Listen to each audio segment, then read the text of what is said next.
আসসালামু আলাইকুম, কেমন আছেন সবাই? আশা করি সবাই অনেক ভালো আছেন। তো আমাদের সবারই কিন্তু এরকম অনেক জামা কাপড় বাচ্চাদের বের হয় যেগুলো অনেকেই ফেলে দেন, কিন্তু আমি এগুলো কোনো ফেলে দেব না। এগুলো আমাদের বাড়ির আশেপাশেই কিছু গরিব বাচ্চা আছে যাদেরকে আমি দিয়ে দিব। তো এই জামাগুলো আমি নিজের হাতে তৈরি করেছিলাম, যার কারণে একটু ভিডিও করে রাখছি যাতে আমি এই ডিজাইনগুলো মনে রাখতে পারি। এখানে আমি টুকরা কাপড় দিয়ে বানিয়েছিলাম, তাও বেশ পড়েছে। পরতে পরতে এখন সেরকম আর নতুন নেই। আর এখানে এই জামাটা তো এই গলার কাছে একটু ছিঁড়ে গিয়েছিল, যা আমি সিলিয়ে দিয়েছিলাম। নিজের হাতে তৈরি করা এই জামাগুলোর মধ্যে একটা অন্যরকম অনুভূতি রয়েছে। আমার নিজের হাতে জামা তৈরি করতে খুবই ভালো লাগে, আর সেই জামাটা পরতেও অনেক ভালো লাগে। আর এখানে একটা স্কুল ড্রেস আছে, যে ড্রেসটা আমি যে বাচ্চাদের দেখে কান্না করতো, যার কারণে আমি এটা বানিয়ে দিয়েছিলাম। ধুয়ে রাখার পরে যে এরকম কুচকে রয়েছে, একদমই নতুন। এগুলো সামনে সামার পর্যন্ত এক ছোট হয়ে যাবে, যার কারণে এগুলো এখন দিয়ে দেওয়া হচ্ছে। আর এই জামাটা আমি হাতে কাজ করেছিলাম। এই যে ফুলের ডিজাইনটা, এখানে আমি একটা মাকড়সা ডিজাইন করেছিলাম। দেখতে কিছুটা মাকড়সার জালের মতো, তাই এটা হচ্ছে মাকড়সা ডিজাইন। তো এই ফুলের ডিজাইনটাও আমি মনে রাখার জন্য এই ভিডিওটা করেছি, যাতে পরবর্তীতে অন্য একটা জামাতে করে রাখতে পারি।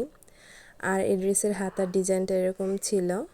এরকম করে চাইলে আপনাদের বাচ্চাদেরকে বানিয়ে দিতে পারেন। এই হাতের কাজটা আমি অনেক দিন গ্যাপ যাওয়ার পর করেছিলাম। অনেক বছর আমি হাতের কাজ করিনি, আবার এই কাজটা দিয়ে শুরু করেছি। আর এই জামাটা আমার অনেক পছন্দের একটা জামা। এটার মধ্যে আমি অ্যাপ্লিকের একটা কাজ করেছি। এই জামাটা আমার কাছে খুবই ভালো লাগে। এটা এখন ছোট হয়ে গেছে, যার কারণে অন্য একটা বাচ্চাকে দিয়ে দিব। তো এরকম করে একটা ডিজাইন করে আমি পরবর্তী সামারেও ওকে সুন্দর একটা জামা বানিয়ে দিব ইনশাল্লাহ। তো এরকম করে বাচ্চাদেরকে জামা বানিয়ে দিলে কিন্তু খুবই ভালো লাগে দেখতে। আমার কাছে খুব ভালো লেগেছিল, যার কারণে আমি এই ডিজাইনটা করে বানিয়ে দিয়েছিলাম। প্রথম যে জামাটা দেখিয়েছিলাম ওইটার ডিজাইনই এই জামাটা। এই জামাগুলো বাচ্চারা পরলে খুবই সুন্দর লাগে। এটা ফিতা আকারে দেওয়া। আর এগুলো হচ্ছে সালোয়ার কামিজের মধ্যে থেকে যে কাপড়গুলো বের হয়, সালোয়ার আর কামিজের মধ্যে থেকে ওই টুকরাগুলো দিয়ে করে ফেলেছিলাম। আর এই জামাটা হচ্ছে একদিকে স্লিভলেস আর আরেক দিকে হচ্ছে কুচির মতো করে দেওয়া।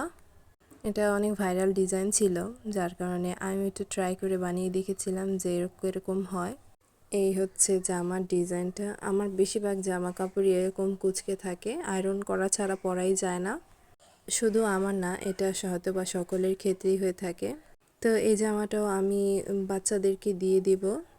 এই জামাগুলো গরমের জন্য খুবই উপকারী। মার্কেট থেকে কেনা জামাগুলো পরতে খুবই গরম লাগে, যার কারণে আমি এগুলো হাতে বানিয়ে দিয়েছি। এই জামাটাও খুবই সুন্দর, বাটারফ্লাই স্টাইলে। তো এখানে এই জামাটাও অনেক পড়েছে।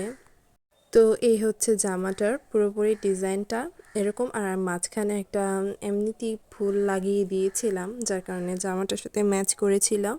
এরকম ডিজাইনেরই সেম আরেকটা জামা আমি বানিয়ে দিয়েছিলাম। এই তো এটা এটা আর ওটা একই ডিজাইন, কিন্তু এটার মাঝখানে আমি রাবার লাগিয়ে দিয়েছিলাম। এটা যেটাকে ইলাস্টিক বলে থাকে। ইলাস্টিক লাগানোর কারণে এই জামাটাও খুব ভালোভাবে ফিটিংস হয়। আর এরকম ফ্লাফি হাতা দিয়েছিলাম।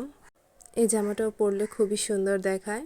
তো এই ডিজাইনগুলো আমার কাছে খুবই ভালো লাগে, এবং পরবর্তী গরমে কিন্তু আমি এরকম ডিজাইনে আরও জামা বানিয়ে দিব। তো এখন এগুলো অনেক ছোট হয়ে গেছে, যার কারণে এগুলা আর ওর এখন গায়ে লাগে না। এটা হচ্ছে ফুল হাতার একটা জামা। আমি গতবার শীতের মধ্যে বানিয়ে দিয়েছিলাম একটা পাজামা, আর হচ্ছে একটা কামিজের মতো আর কি ফতুয়া স্টাইলে বানিয়ে দিয়েছিলাম। এটা একদমই নতুনই রয়েছে, বেশ কয়েকবার পরা হয়নি। তো জামাটা দেখতে ঠিক কিছুটা এরকম হয়েছিল। তো এই জামাটাই শুধুমাত্র আমি এবার শীতে পরাবো, আর বাকি সব জামাগুলোই আমি বাচ্চাদেরকে দিয়ে দিব।